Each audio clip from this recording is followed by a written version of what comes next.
आदरणीय दर्शकों, ज्योतिष प्रणाम। आज हम साधारण किंतु कुछ विशेष बात करना चाहते हैं, ज्योतिष के परिप्रेक्ष्य में ही। ये ऐसी बात है जो हर किसी को आनी चाहिए, क्योंकि ज्योतिष की यदि एबीसीडी आपको नहीं आएगी तो आप कहीं भी लुट-पुट सकते हैं। इसलिए थोड़ा-सा आप ये अपने मस्तिष्क में रचा बसा लें इस बात को। वैदिक वैभव ने या शास्त्रीय संपदा ने अपनी तमाम संपदा को 7 भागों में विभक्त किया है। पहले जो 12 राशियां हैं, वास्तव में सूर्य की संक्रांति है, उन्हें हम राशियां मानते हैं। वे 3 श्रेणी इस तरह से हैं। एक चर राशि है, मेष, कर्क, तुला और मकर। दूसरी स्थिर राशियों में आती है, वृषभ, सिंह, वृश्चिक और कुंभ। और तीसरी आती है वायु तत्व, उसमें द्विस्वाभा राशियों में। ये द्विस्वाभ के हैं, यानी उसमें चर और स्थिर दोनों राशियों का गुण मिला होता है, मिश्रण है ये, क्योंकि स्थिर के बाद शुरू होती है और चर से पहले पूरी हो जाती है, इसलिए द्विस्वभाव है ये है मिथुन, कन्या, धनु और मीन। ये 3 श्रेणी तो ये हो गई। इसके अलावा दूसरे वर्ग में 4 श्रेणी और हैं।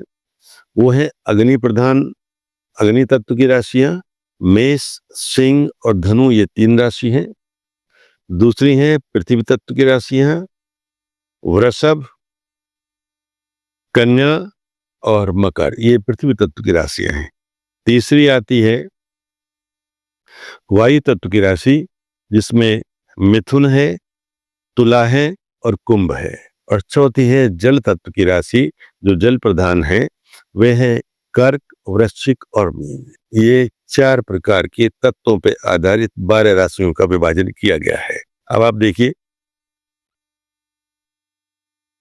यदि अग्नि तत्व की राशि में अग्नि तत्व का ग्रह हो तो उस व्यक्ति को समाज में सम्मान मिलता है, व्यापार बहुत अच्छा चलता है, चमकता है, शहर में उसका नाम होता है, रुतबा होता है, वैभव उसके पास होता है, वाहन बहुत अच्छे होते हैं, बंधु बांधव उसका सम्मान करते हैं, यश गाथा उसकी गाई जाती है, नित्य प्रति वह तरक्की उन्नति करता चला जाता है, ऐश्वर्य होता है, घर बहुत अच्छा होता है उसका, और दूर दराज तक उसका देश विदेश तक व्यापार फैल जाता है।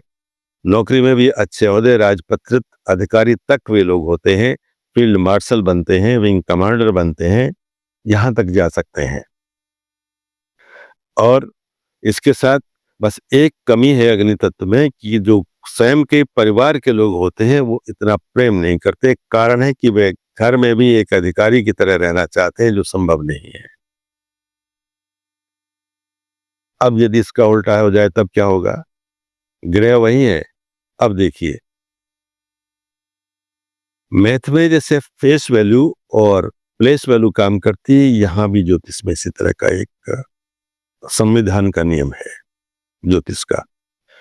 अग्नि तत्व की राशियों के ग्रह जब वायु तत्व जब उसमें जल तत्व या पृथ्वी तत्व में जाएंगे, तब जातक की अवनति होगी, व्यापार रुक रुक कर चलेगा, कई बार बदलना पड़ सकता है, नौकरी में तरक्की नहीं मिलेगी उसको, अवनति मिल सकती है, पतन हो सकता है, सम्मान समाज में कभी भी लुट पिट सकता है, लांछन लग सकता है, आरोप लग सकते हैं, आप हवालात में जेल में जा सकते हैं, रोग लंबे हो जाएंगे। जबकि अग्नि तत्व का स्वामी अग्नि तत्व में होता है तो रोग छोटा होता है और जल्दी ठीक होता है, और यहाँ रोग लंबे हो जाएंगे, एक के बाद एक आ जाएगी, एक श्रृंखला, एक चैन शुरू हो जाएगी। परिवार के लोग विरोध करने लगेंगे, भाई बहनों में आपस में बनेंगे नहीं, मनमुटाव नहीं करेंगे, राखी तक बंद हो जाती है, भैया दूज बंद हो जाती है, राम राम सीताराम सब बंद हो जाती है, डेड फुल स्टॉप लग जाता है।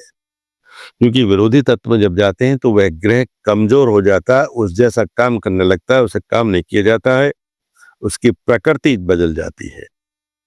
इसलिए जो व्यापार उसका दूर दराज चल रहा था उसे समेटना पड़ता है, कई बार बंद करना पड़ता है, दूसरों से लेना पड़ता है। यहाँ तक अगर उसे कोई उपहार में कुछ मिलता है तो पैतृक ऋण मिलता है, वे अपना पितरों का ऋण और चुकाता है। जो पूर्वज छोड़ जाए, उसके पिताजी छोड़ जाए, उनका ऋण और चुकाता है।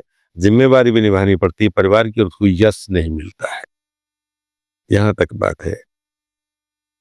साथ अगर कोई देता है तो उसका अपना जीवन साथी देता है, उसके अपने बच्चे देते हैं, क्योंकि वो उस माहौल में उन्हें मालूम है कि उनके पापा जी, उनके माता जी बहुत काम करती हैं और हम इससे अधिक उठ नहीं सकते, हमारी ज़िम्मेवारियाँ कुछ ऐसी हैं, हमारी स्थितियाँ ऐसी हैं, तो वो एडजस्ट कर लेते हैं। उस एक पर्यावरण में वो रहने के आदी हो जाते हैं। पर संतान किसी तरह परिश्रम से, स्वयं करके, बुद्धि विवेक से आगे निकल जाती है, ये ध्यान रखें। इस तरह मैंने आपको ग्रहों का तत्व के आधार पर दूसरे तत्व में जाने का फलित प्रकाश बताया है कि यह ग्रह किस तरह से फल देंगे। हमें यह ध्यान रखना चाहिए और उनको काटने के लिए उनके विरोधी तत्वों के ग्रहों का उपचार किया जाता है, तब आपको सुख सम्मान मिलता है। ये वीडियो यहीं पूरी करता हूँ। आप मेरे चैनल को देखते रहिए, इसकी अगली कड़ी बाद में आएगी। श्री हरिशरण।